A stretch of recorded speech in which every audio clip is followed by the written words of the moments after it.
বিএনপির অনুষ্ঠানে বিশেষ অতিথি আওয়ামী লীগ নেতা।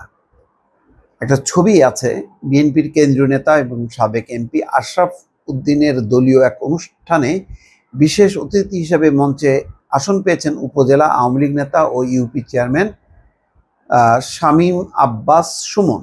তো এটা খুব একটা অবাক করার কথা না, যতই বলুক না কেন যে কোনোভাবেই নতুন কাউকে বিএনপিতে ঠাঁই দেওয়া হবে না।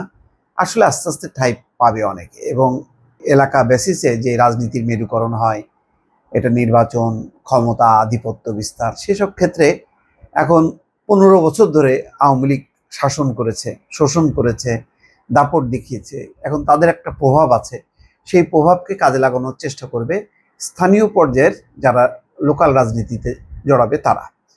তো সেখানে আওয়ামী লীগ এখন ভাগাভাগি হবে আস্তে আস্তে। এখন হয়তো এখন আমরা যেটা দেখছি যে হালকা হালকা কিছু পদচারণা, এরপর এটা বাড়বে, স্বাভাবিক, এটা রোখা যাবে না। এই যে দেখেন না, কত বলা হচ্ছে যে চাঁদাবাজি, দখলবাজি না করতে ঠেকানো যাচ্ছে, কোনোভাবেই না। দেখলাম খুলনার একটা রিপোর্ট সেদিন যুগান্তরে, যে শোকজ বহিষ্কারের পরও মানে কোনোভাবেই খুলনার যেই স্থানীয় পর্যায়ের নেতা কর্মীদেরকে মানে সামলানো যাচ্ছে না, ঠেকানো যাচ্ছে না দখলবাজি, চাঁদাবাজির থেকে।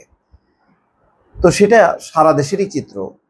লক্ষ্মীপুরের এই ঘটনাটা হয়তো সামনে এসছে, আরও জোরালো হবে। লক্ষ্মীপুরের রামগতিতে বিএনপির কেন্দ্রীয় নেতা ও সাবেক এমপি আশরাফ উদ্দিনের দলীয় এক অনুষ্ঠানে বিশেষ অতিথি হিসেবে মঞ্চে আসন পেয়েছেন উপজেলা আওয়ামী লীগ নেতা এবং ইউপি চেয়ারম্যান শামীম আব্বাস সুমন। তিনি আলেকজান্ডার ইউনিয়ন পরিষদের চেয়ারম্যান ও রামগতি উপজেলা আওয়ামী লীগের সদস্য।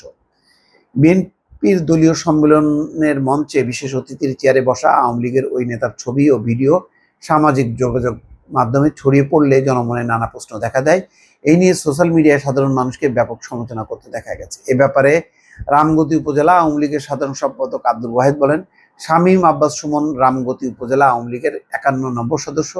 তিনি আমাদের মিছিল মিটিংয়ে সক্রিয় ছিলেন। রামগতি উপজেলা বিএনপির আহ্বায়ক ডাক্তার জামাল উদ্দিন জানান, সাবেক ইউপি চেয়ারম্যান শামীম আব্বাস সুমন স্বতন্ত্র প্রার্থী ছিলেন।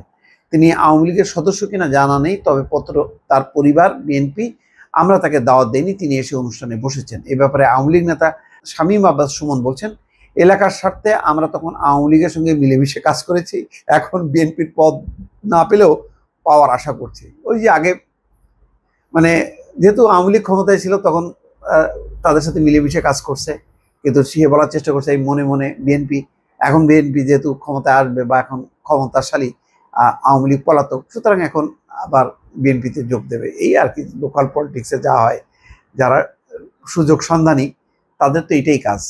এইগুলিকে এখন বিএনপি প্রশ্রয় দেবে, আশ্রয় দেবে কিনা এটা তাদের ব্যাপার। বিএনপির কেন্দ্রীয় নেতা সাবেক এমপি আশরাফ উদ্দিন জানান, শামীম নৌকা প্রতীকের বিরুদ্ধে আনারস প্রতীক নিয়ে ভোট করেছেন। যে কমিটির সদস্য হিসেবে তার নাম প্রচার করা হচ্ছে সেটা কোনো অনুমোদিত কমিটি নয়, এটি তার নাম দিয়ে ছাপানো একটি কাগজ। আসলে গত আমলে যারা নৌকা প্রতীক পাননি তারা অন্য প্রতীক নিয়ে কাজ করেছে, তার মানে এই না যে তারা আওয়ামী লীগ না। যেমন দ্বাদশ জাতীয় সংসদ নির্বাচনে যারা জিতেছেন নৌকা প্রতীকে তারা আওয়ামী লীগ, আবার যারা নৌকা প্রতীক পাননি, ইগল পেয়েছেন, ট্রাক পেয়েছেন, তারাও হচ্ছে আওয়ামী লীগ। এটাই হচ্ছে বাস্তব। ভালো থাকবেন, আল্লাহ হাফেজ।